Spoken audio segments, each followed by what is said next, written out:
आकाश गंगा की असीमित दूधिया धाराओं के बीच समय और स्थान से परे उत्तर दिशा में एक ऐसा पर्वत खड़ा था जिसे मनुष्य केवल पर्वत मानता है, किंतु ज्ञानी उसे ब्रह्मांडीय चेतना का केंद्र कहते हैं।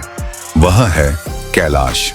कैलाश की चोटियां बर्फ से ढकी हुई थी, परंतु वह बर्फ केवल हिमकण नहीं थी। उसमें ब्रह्मांड की शांति, गहनता और अद्वितीय ऊर्जा समाहित थी। वह स्थान अनादिकाल से तपस्वियों, योगियों और देवताओं का आश्रय रहा है, किंतु कैलाश का वास्तविक तेज वहां स्थित उस अमर योगी के कारण था जिन्हें संसार महादेव, महाकाल, आदियोगी शिव के नाम से जानता है। भगवान शिव गहन समाधि में लीन थे।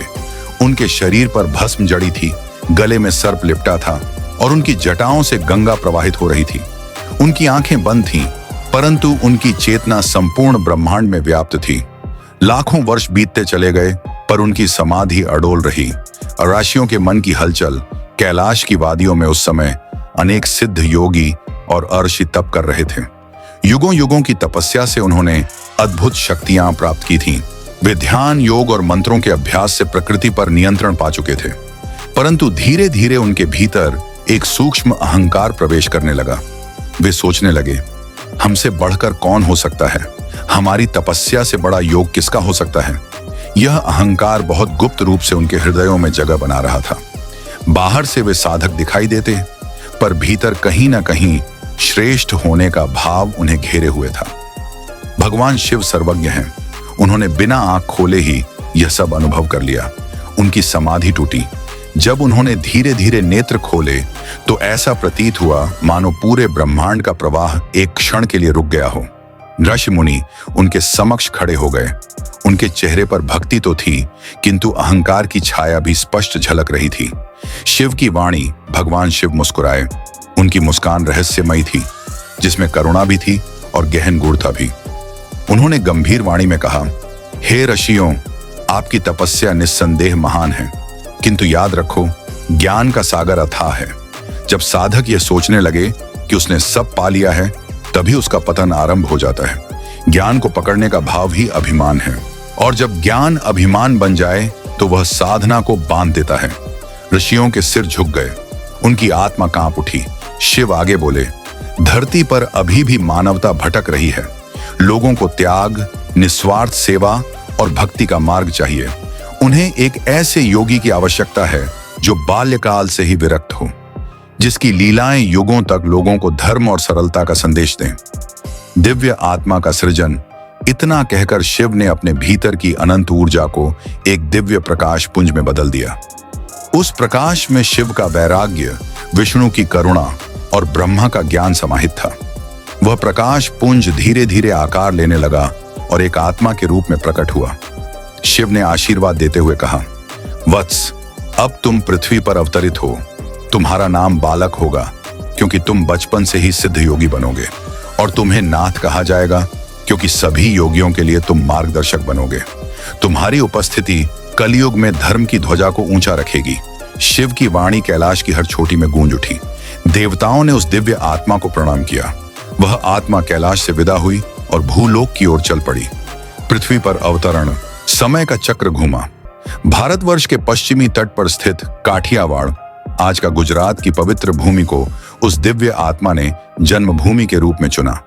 जूनागढ़ के समीप एक छोटे से गांव में एक ब्राह्मण दंपति रहते थे, पंडित विष्णु शर्मा और उनकी पत्नी लक्ष्मी। वे अत्यंत धर्मपरायण और शिव भक्त थे, परंतु उनकी एक बड़ी पीड़ा थी। वे निसंतान थे। अक्सर लक्ष्मी जी भगवान से प्रार्थना करती, हे भोलेनाथ, हमारी गोद भर दीजिए, बिना संतान के जीवन अधूरा लगता है। स्वप्न में दिव्य संकेत। एक रात लक्ष्मी जी ने एक अद्भुत स्वप्न देखा। उन्होंने देखा कि कैलाश पर्वत पर महादेव स्वयं उन्हें एक तेजस्वी बालक सौंप रहे हैं। शिव ने कहा, यह मेरा ही अंश है, इसका पालन पोषण करना। यह संसार में भक्ति और वैराग्य का मार्ग दिखाएगा। जब उनकी नींद टूटी तो उनका हृदय आनंद और आश्चर्य से भर गया। कुछ ही समय बाद लक्ष्मी जी की गोद भर गई। अलौकिक बालक का जन्म। एक दिन उनके घर पुत्र का जन्म हुआ। बालक का चेहरा अलौकिक तेज से दमक रहा था। उसकी आंखें गहरी और गंभीर थीं, मानो उनमें पूरे ब्रह्मांड के रहस्य छिपे हों। घर में प्रसन्नता छा गई। गांव के लोग देखने आए तो चकित रह गए। वे कहते, यह बच्चा साधारण नहीं है, इसके चेहरे पर देवत्व झलक रहा है। माता पिता ने उसका नाम रखा देव। बचपन की विलक्षणताएं। देव अन्य बच्चों से बिल्कुल अलग थे। वे खिलौनों में कोई रुचि नहीं दिखाते, ना ही सामान्य खेलकूद में रमते। वे अक्सर एकांत में बैठकर आकाश को निहारते रहते। कभी कभी लगता मानो वे किसी अदृश्य शक्ति से बातें कर रहे हों। उनके घर का वातावरण भी उनकी उपस्थिति से बदल गया। जहां पहले सन्नाटा और दुख का वास था, वहां अब शांति और सकारात्मकता का प्रवाह बहने लगा। पहला चमत्कार, बांझ गाय का दूध। पंडित विष्णु के घर एक गाय थी जो वर्षों से दूध नहीं देती थी। आर्थिक स्थिति पहले ही कमजोर थी और गाय का बांझ होना एक बड़ी समस्या थी। एक दिन छोटा बालक देव खेलते खेलते गौशाला में पहुंचा। उसने गाय की पीठ पर अपना नन्हा हाथ फेर दिया। क्षण भर में चमत्कार हुआ। गाय के थनों में दूध भर आया और वह रंभाने लगी। पंडित विष्णु और लक्ष्मी ये देखकर स्तब्ध रह गए। उनकी आंखों में आंसू आ गए। अब उन्हें विश्वास हो गया कि उनका पुत्र कोई साधारण बालक नहीं है। देव से बालकनाथ जैसे जैसे देव बड़े होने लगे, उनका वैराग्य और गहरा होता गया। वे घंटों ध्यान में बैठते। उनके मुख से निकलने वाले शब्द ज्ञान से भरे होते। गांव के लोग हैरान थे, इतना छोटा बच्चा इतनी गहरी बातें कैसे कर सकता है।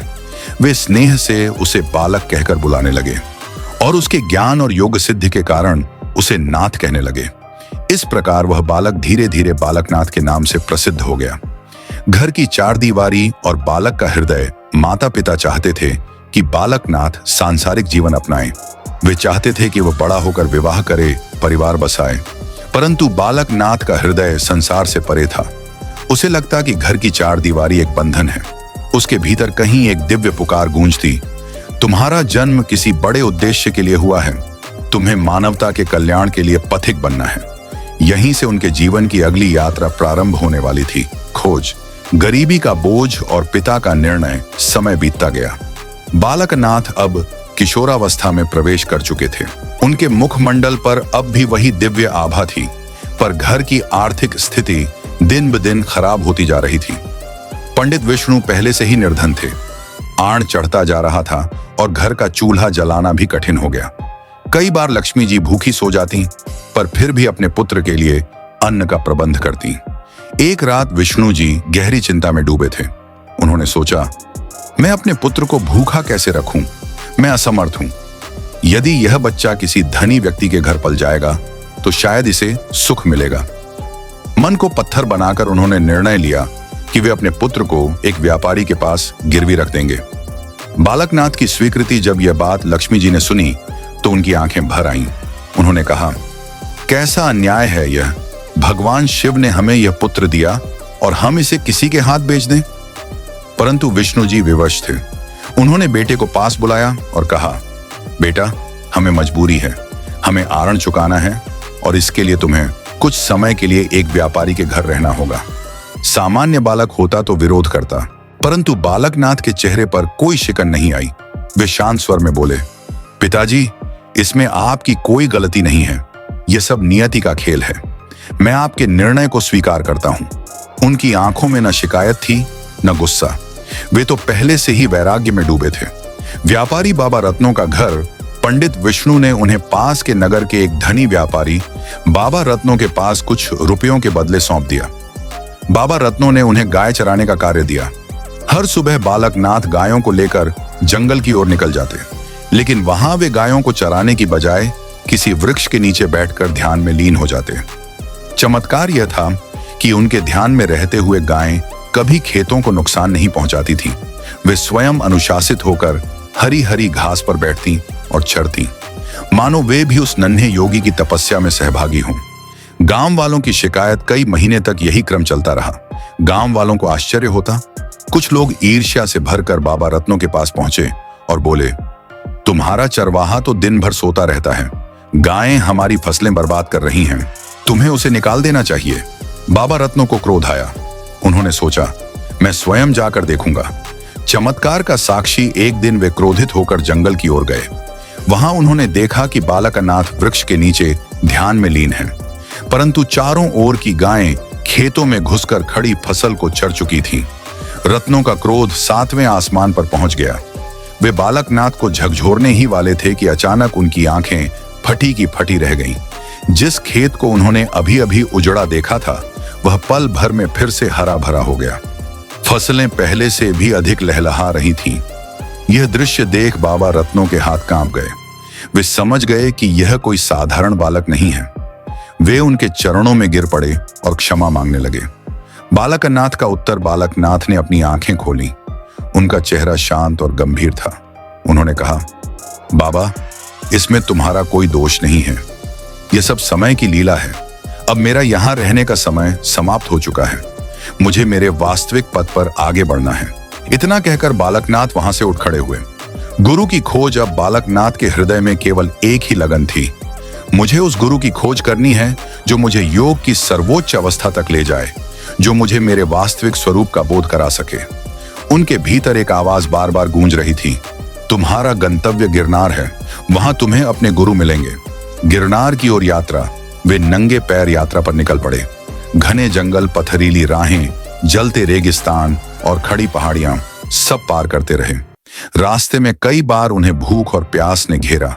कभी कांटों से पांव लहूलुहान हो गए, कभी तेज धूप ने शरीर झुलसा दिया, परंतु उनके कदम नहीं डगमगाए।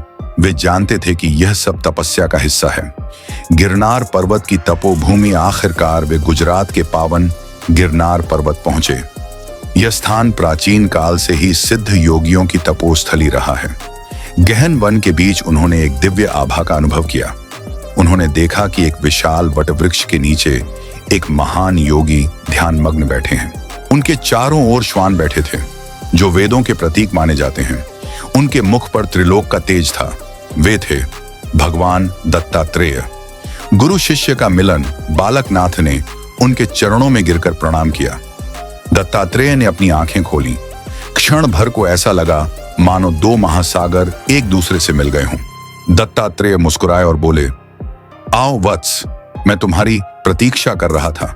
तुम शिव के अंश हो। तुम्हारा मार्ग तो पहले से ही प्रकाशित है, परंतु लोक कल्याण के लिए गुरु शिष्य परंपरा आवश्यक है। उन्होंने बालकनाथ को शिष्य रूप में स्वीकार किया। ज्ञान का संचार गुरु दत्तात्रेय ने उन्हें योग, तंत्र, अध्यात्म और भक्ति का गहन ज्ञान दिया। उन्होंने कहा, सच्चा योग वह है जिसमें साधक स्वयं को मिटाकर ईश्वर में विलीन हो जाए। शक्ति पाने के लिए नहीं, बल्कि लोक कल्याण के लिए साधना करो। बालकनाथ दिन रात साधना में लीन हो गए। गुरु का सानिध्य पाकर उनका तेज और भी प्रखर हो उठा। अब वे केवल बालकनाथ नहीं रहे, बल्कि सिद्ध बाबा बालकनाथ बन चुके थे। हिमालय की ओर प्रस्थान। एक दिन दत्तात्रेय ने उन्हें आदेश दिया, वत्स, अब तुम्हें उत्तर की ओर जाना है। हिमालय की गुफाएं तुम्हारी प्रतीक्षा कर रही हैं। वहीं तुम्हारा वास्तविक तप होगा और वहीं से तुम्हारा लोक कल्याण का कार्य प्रारंभ होगा। गुरु की आज्ञा शिरोधार्य कर बाबा बालकनाथ ने गिरनार से विदा ली। वे हिमालय की ओर चल पड़े। उनकी अगली यात्रा अब कठोर तपस्या और अद्भुत लीलाओं की ओर बढ़ने वाली थी। हिमालय की ओर प्रस्थान। गिरनार पर्वत से विदा लेकर बाबा बालकनाथ जी उत्तर की ओर चल पड़े। उनकी दृष्टि अब केवल हिमालय पर थी। पवन उनके कानों में फुसफुसाती, आओ, यहां तुम्हें तप का परम आनंद मिलेगा। वे नंगे पांव केवल एक लंगोटी और कमंडल लेकर यात्रा पर निकले। न दिन की परवाह, न रात का भय। उनके कदमों में वही आत्मविश्वास था जो किसी ईश्वर दत्त आत्मा में होता है। हिमालय की वादियों में ज्यों-ज्यों वे हिमालय की ओर बढ़ते गए, प्रकृति का स्वरूप बदलता गया। पहाड़ों की बर्फीली चोटियां, घने देवदार के वन, झरनों की कलकल ध्वनि और शीतल हवा सब उन्हें साधना की प्रेरणा दे रहे थे। कई बार रास्ते में जंगली पशु मिले, कभी शेर, कभी भालू, कभी हाथी, परंतु जब वे बालकनाथ की दिव्य आभा देखते तो शांति से उनके चरणों में बैठ जाते, मानो पूरी प्रकृति उन्हें गुरु मान चुकी हो। गुफा का चयन। आखिरकार वे एक गुफा तक पहुंचे। गुफा गहरे अंधकार में डूबी हुई थी। अंदर टपकते जल की बूंदों की आवाज आती थी। बालकनाथ मुस्कुराए और बोले, यही मेरी तपोभूमि होगी, यहीं मैं साधना करूंगा। उन्होंने गुफा को अपने निवास के रूप में स्वीकार किया। कठिन तपस्या। अब उनके जीवन का लक्ष्य केवल तपस्या था। वे घंटों, दिनों और महीनों तक ध्यान में लीन रहते। कभी श्वास को रोककर समाधि में चले जाते, कभी केवल प्राणायाम में ही कई दिन बिता देते। उनका आहार केवल जड़ी बूटियां, बेलपत्र और कभी कभी गुफा के पास बहने वाले झरने का जल था। कई बार तो वे महीनों तक अन्न तक नहीं ग्रहण करते। उनकी काया कृश होती गई, परंतु उनके मुख पर तेज बढ़ता ही गया। सिद्धियों की प्राप्ति धीरे धीरे बाबा बालकनाथ ने योग की अनेक सिद्धियां प्राप्त की। कहा जाता है कि वे आकाश गमन कर सकते थे। कभी वे ध्यान में बैठते और क्षण भर में उनके चारों ओर दिव्य प्रकाश छा जाता। उनकी दृष्टि मात्र से रोगी स्वस्थ हो जाते। निर्धन को धन, दुखी को सुख और निराश को आशा मिलती। परंतु वे अपनी शक्तियों का प्रदर्शन नहीं करते थे। वे कहते, सिद्ध का अहंकार ही पतन का कारण है। सिद्धियां साधक के लिए नहीं बल्कि लोक कल्याण के लिए होती हैं। हिमालय के आर्षि मुनियों से भेंट। हिमालय में तप करते हुए उनकी भेंट अनेक महर्षियों और योगियों से हुई। कभी वे अगस्त्य आर्षि के शिष्यों से मिले, कभी व्यास गुफा में जाकर ध्यान किया। हर कोई उनकी साधना और दिव्यता देखकर चकित रह जाता। कई आर्षि उन्हें शिवावतार कहकर संबोधित करते। जनता की सेवा धीरे धीरे उनके तप का प्रकाश आसपास के गांवों तक फैलने लगा। लोग दूर दूर से उनके दर्शन को आने लगे। कोई रोगी आता तो बाबा बालकनाथ केवल जल में मंत्र फूंककर उसे पिला देते और वह स्वस्थ हो जाता। कोई निर्धन आता तो उसे काम करने की प्रेरणा देते और अचानक उसके जीवन में समृद्धि आ जाती। किसी के घर संतान का सुख नहीं था तो बाबा आशीर्वाद देते और पुत्र रत्न की प्राप्ति होती। इस प्रकार वे केवल साधक ही नहीं बल्कि लोकनायक भी बनते जा रहे थे। परीक्षाएं और विघ्न जहां प्रकाश होता है, वहां अंधकार भी चुनौतियां देता है। असुर और मायावी शक्तियां उनकी साधना में विघ्न डालने लगीं। कभी रात को गुफा में भयंकर शोर गूंजता, कभी उनके सामने राक्षसी रूप प्रकट होकर डराने की कोशिश करता। पर बाबा बालकनाथ अडिग रहे। वे केवल शिवाय का जप करते और पूरा वातावरण शांत हो जाता। हिमालय से दट सिद्ध धाम तक कई वर्षों तक हिमालय की गुफाओं में तपस्या करने के बाद उन्हें आकाशवाणी हुई, वत्स बालकनाथ, अब तुम्हें हिमालय से निकलकर जनता के बीच जाना होगा।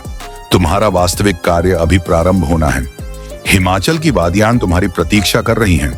आदेश पाते ही बाबा बालकनाथ ने हिमालय से प्रस्थान किया और हिमाचल प्रदेश के शाहतलाई और दट सिद्ध क्षेत्र की ओर चले आए। हिमाचल में सेवा और चमत्कार। हिमाचल पहुंचकर बाबा ने अपना डेरा वहीं डाला। यहां उन्होंने जनता की सेवा प्रारंभ की। उनके चमत्कार और करुणा के किस्से हर ओर फैलने लगे। जिन खेतों में वर्षा न होती, वहां बाबा के आशीर्वाद से बादल बरस जाते। जहां महामारी फैलती, वहां बाबा केवल राख का स्पर्श कर देते और रोग दूर हो जाता।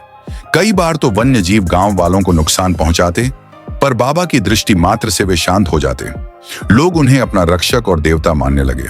सिद्ध बाबा बालकनाथ समय के साथ बाबा बालकनाथ का नाम सिद्ध बाबा बालकनाथ के रूप में प्रसिद्ध हो गया।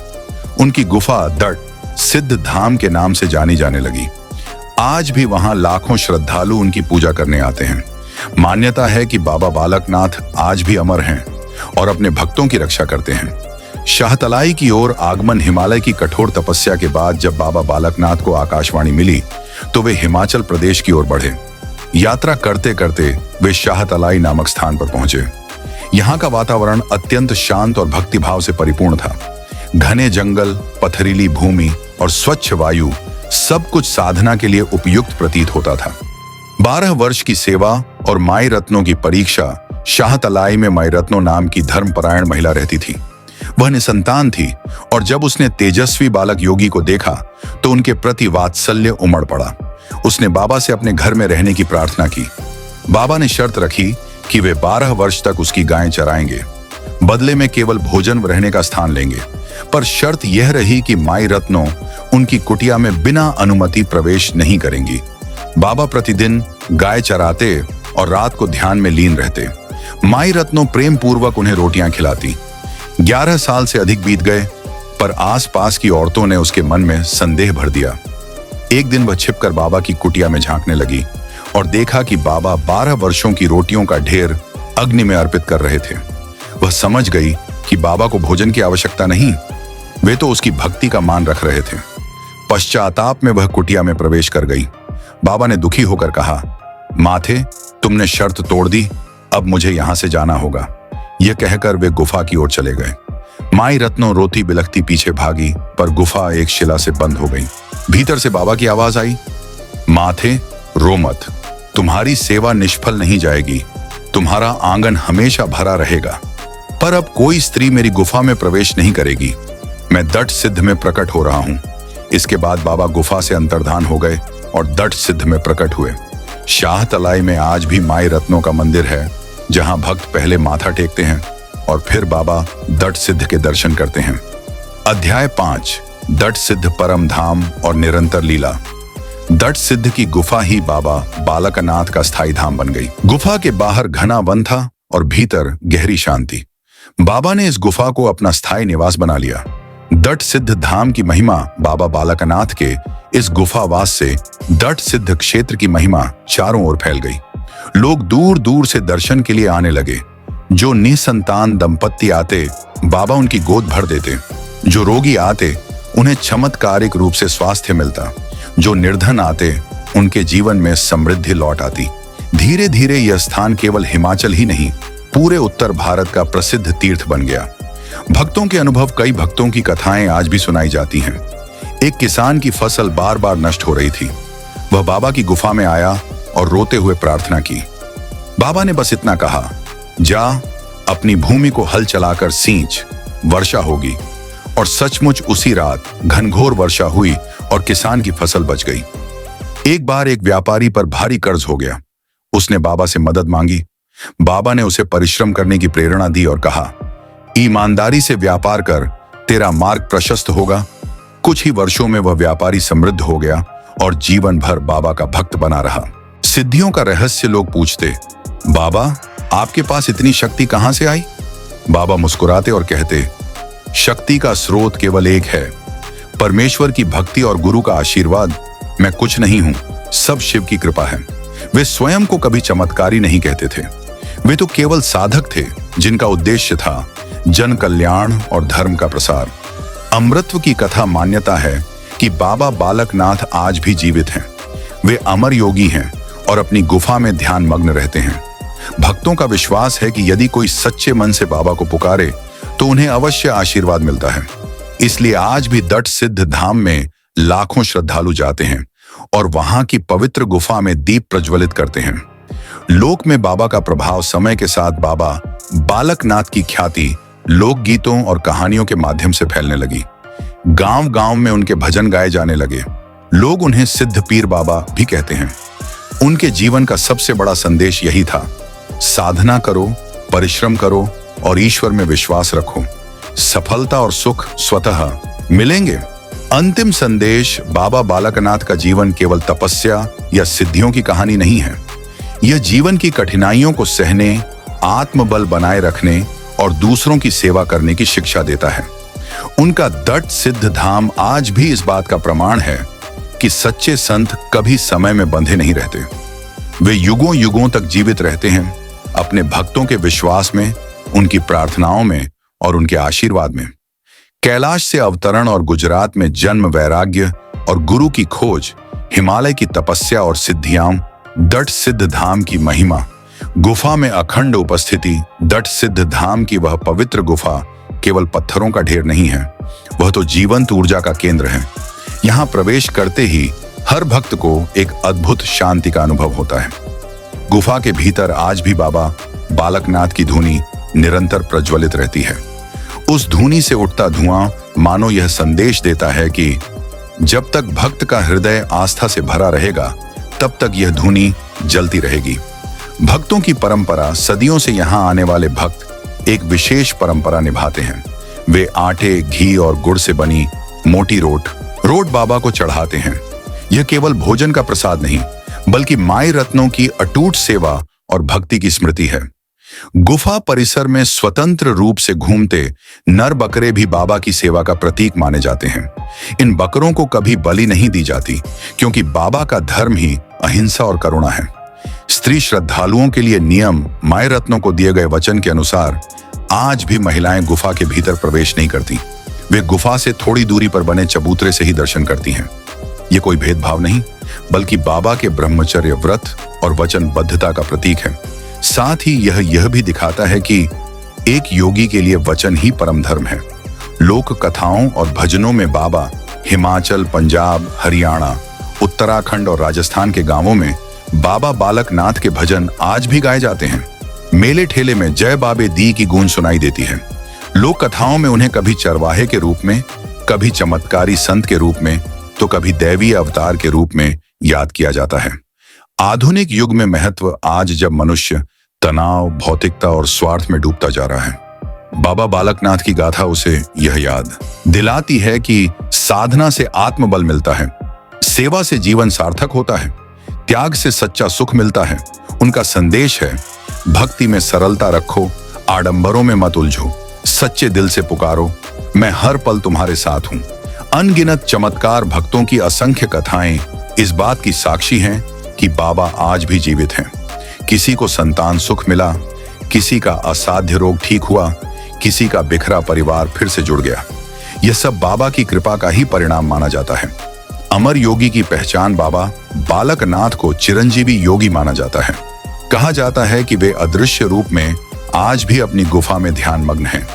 रात के सन्नाटे में भक्तों को गुफा परिसर से कभी घंटियों की ध्वनि तो कभी जय बाबे दी का नाद सुनाई देता है। भक्तों का विश्वास है, जब तक हिमालय खड़ा है, जब तक आस्था जीवित है, तब तक बाबा बालकनाथ की कृपा बनी रहेगी। समापन, बाबा बालकनाथ का जीवन केवल एक संत की कथा नहीं, बल्कि यह एक अनंत प्रेरणा है। उनकी गाथा हमें सिखाती है कि अभिमान त्यागो, विनम्र बनो, साधना करो, परिश्रम करो, भक्ति और सेवा को ही जीवन का आधार बनाओ। आज भी लाखों लोग बाबा के चरणों में माथा टेककर यही अनुभव करते हैं कि उनकी शक्ति समय और स्थान से परे है। वे सचमुच अमर हैं। अंतिम संदेश, जो भी सच्चे मन से बाबा बालकनाथ को पुकारता है, उसकी झोली खाली नहीं रहती। वह कैलाश से आया दिव्य योगी आज भी हिमालय की गुफाओं से समस्त मानवता का कल्याण कर रहा है।